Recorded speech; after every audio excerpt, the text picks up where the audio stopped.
Vamos lá então, pessoal, finalizar, né? Teoria das testemunhas de Jeová. Negam a ressurreição física e corporal de Jesus.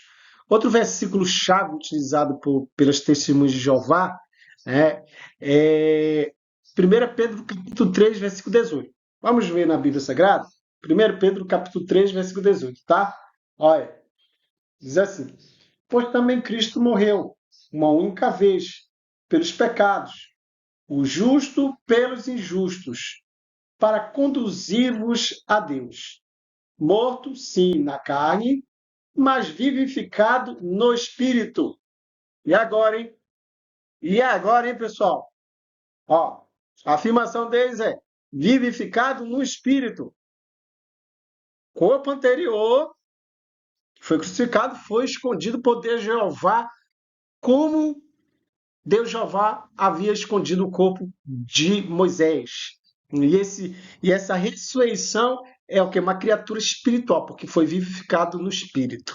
Ele não possuía o corpo anterior. E as aparições? Como eu disse nas aulas anteriores, ele recebeu o corpo provisório por Deus Jeová. Um outro corpo que provisório, depois que ascendeu aos céus, deixa de existir esse corpo, tá bom? Então vamos lá. Vamos aí então focar 1 Pedro, capítulo 3, versículo 18. A afirmação deles, né? Diz que Cristo foi condenado à morte na carne, mas vivificado no espírito. Jesus ressuscitou como um tipo de criatura espiritual. Muito bem. Vamos então desconstruir. Vamos ver que esse argumento é frágil, tá? Esse argumento das testemunhas de Jeová. O paralelo entre a morte e tornar viver normalmente se refere à ressurreição do corpo no Novo Testamento. Por exemplo, Paulo declara que Cristo morreu e tornou a viver. Romanos capítulo 14, versículo 9. E que, de fato, Cristo foi crucificado em fraqueza, contudo vive pelo poder de Deus. 2 Coríntios capítulo 13, versículo 4. O contexto refere-se ao evento como sendo a ressurreição de Jesus Cristo. 1 Pedro capítulo 3, versículo 21.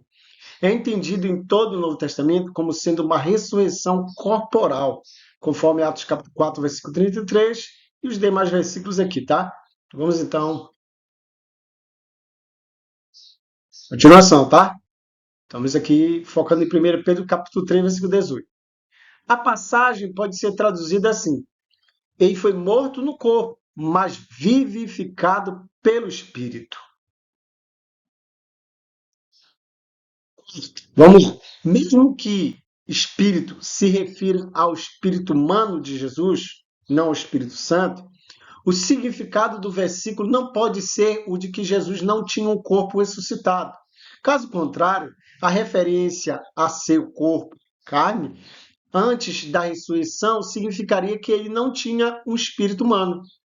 Parece melhor tomar a palavra carne nesse contexto como uma referência à sua total condição de humilhação antes da ressurreição, e a palavra espírito como referindo-se ao seu ilimitado poder e à sua vida imortal após a ressurreição.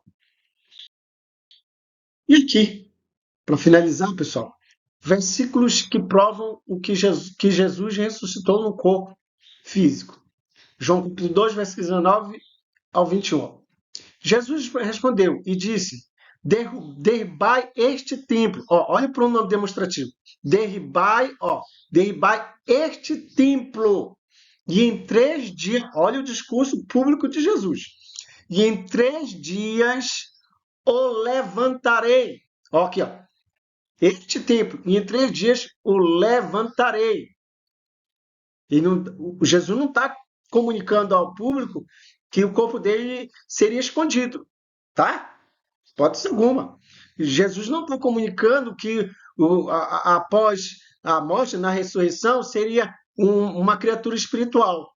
Hipótese alguma, derribai este, olha para o nome demonstrativo, templo, e em 3 dias o levantarei.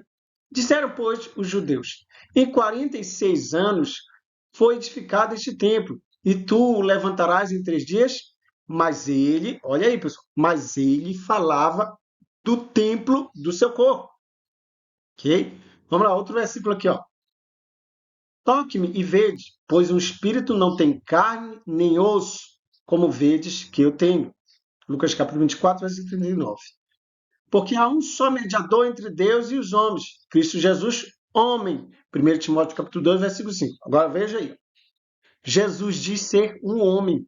Se ele não ressuscitou fisicamente, então como poderia ele ser um homem? Como poderia ele interceder por nós? Como poderia ele ser o nosso sumo sacerdote? Ok?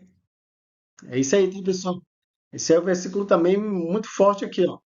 Jesus ressuscitou no mesmo corpo, o corpo físico, e isso faz dele homem, o mediador entre Deus e os homens. Muito bem. Deus abençoe a todos.